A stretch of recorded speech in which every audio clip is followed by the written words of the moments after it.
Hello guys, मेरे YouTube channel में आपका स्वागत है। मेरा नाम है मनोज मिश्रा। तो आज हम इस वीडियो में डिस्कस करने वाले हैं कि म्यूचुअल फंड होता क्या है और म्यूचुअल फंड में ये large cap, small cap, mid cap ये फंड होते क्या हैं और इसमें आप इन्वेस्टमेंट कैसे करें और इसमें इन्वेस्टमेंट करना सही है या नहीं है, गवर्नमेंट का कोई हाथ है या इसमें नहीं है। तो हम इस चीज़ के बारे में सब डिस्कस करेंगे। तो सबसे पहले मैं आपको म्यूचुअल फंड के बारे में बता दूँ।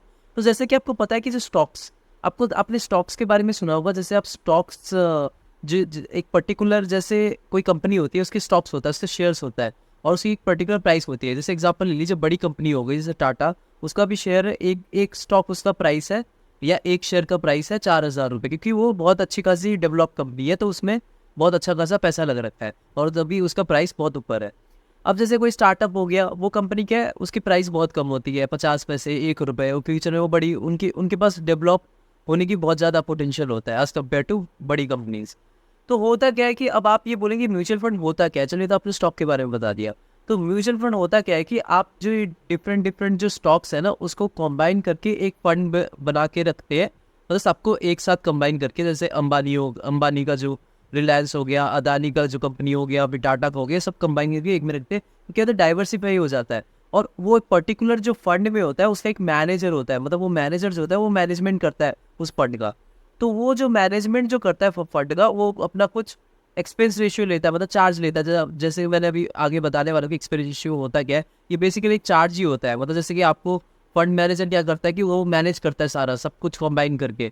तो जब मैनेज करता है तो उसका कुछ वो चार्ज बनेगा ही, तो उसको एक्सपेंस रेशियो कहते हैं।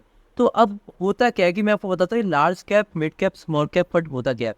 लार्ज कैप को बेसिकली ब्लू चिप फंड भी बोलते हैं। तो इसका जो होता क्या है कि जो बड़ी बड़ी कंपनीज है, वो जैसे आपको मैंने बताया, टाटा हो गया, अंबानी हो गया, आपका अदानी की जो कंपनी हो गई, तो ये सारी की सारी उसी कंपनी में उसी में ही आ जाता है।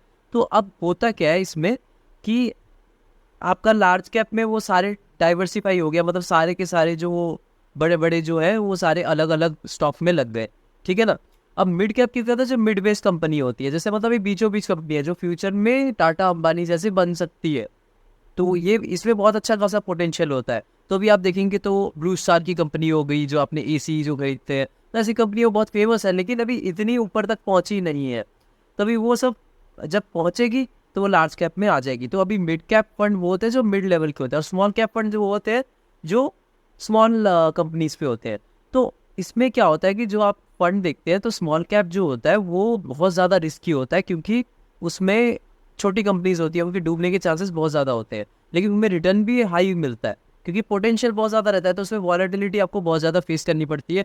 आज अगर आप देखेंगे 2-3 दिन बाद आप देखेंगे 10-20% नीचे चला गया होगा, तो 2-3 दिन सौ के उठ गए, फिर 30 से 40% ऊपर चला गया होगा। तो इतनी तगड़ी वॉलेटिलिटी फेस करनी पड़ती है, लेकिन लॉन्ग रन में बहुत अच्छा रिटर्न देते हैं। अगर आप लॉन्ग रन तक वॉलेटिलिटी तक को फेस कर सकते हैं तो डेफिनेटली स्मॉल कैप फंड में लगा सकते हैं पैसा। अब दूसरा चीज हो गया मिड कैप। मिड कैप में वो मिड, जैसे मिड का नाम मतलब मिड रिस्क, मिडिल रिस्क रहता है। अगर मान लीजिए मैं आपको रेंज बना के दूं, तो स्मॉल कैप फंड आपको 30 से 40% सालाना इंटरेस्ट दे सकता है, ऊपर भी हो सकता है, नेगेटिव भी दे सकता है 30 से 40%।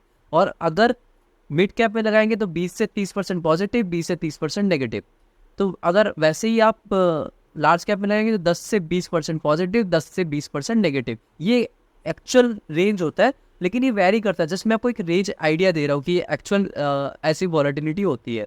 अब ये हो गया, मैंने आपको बता दिया लार्ज कैप के बारे में, मिड कैप के बारे में, स्मॉल कैप फंड। अब मैं बता इसमें इन्वेस्टमेंट किस में करें। अब देखिए, अगर आप रिस्क कम लेना चाहते हैं तब लार्ज कैप फंड में लगाइए और इंडेक्स फंड में लगाइए। अब ये इंडेक्स फंड क्या है, देखिए दोनों जो होते हैं ना, लार्ज कैप फंड और इंडेक्स फंड, ये दोनों सेम ही होते हैं।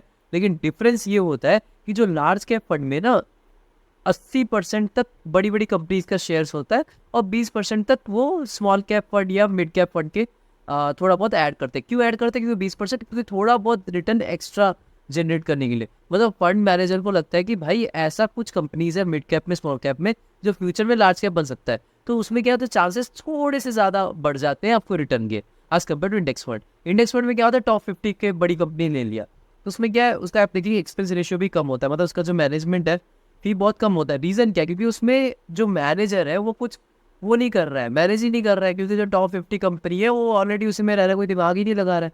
अब इसमें क्या होता है, जो फंड्स होते हैं इसमें मैनेजर, वो मैनेजमेंट करना पड़ता है भाई, उनको निकालना पड़ता है। जब देखेंगे कि यार ये इसका कुछ ख़राब होने वाला है ये पर्टिकुलर कंपनी का, तो वो निकाल लो।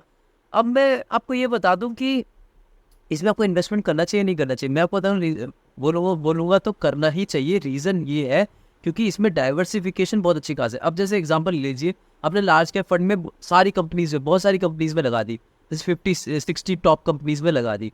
अब ये तो मायने नहीं रखता ना कि सर एक ही कंपनी सारी करप्ट हो जाए, ऐसा तो मायने नहीं रखता। और मान लो एक कंपनी भी करप्ट हुई ना, तो उसमें कोई प्रॉब्लम नहीं है, क्योंकि उसमें आपसे 3-4% का ही वॉलेटिलिटी फेस करनी पड़ेगी। अगर एक कंपनी को निकाल भी दिया, दूसरी कंपनी ले लिया, तो मतलब दूसरी कंपनी का शेयर ले लिया, तो आपको ज़्यादा उतना पोर्टफोलियो में फ़र्क नहीं पड़ेगा।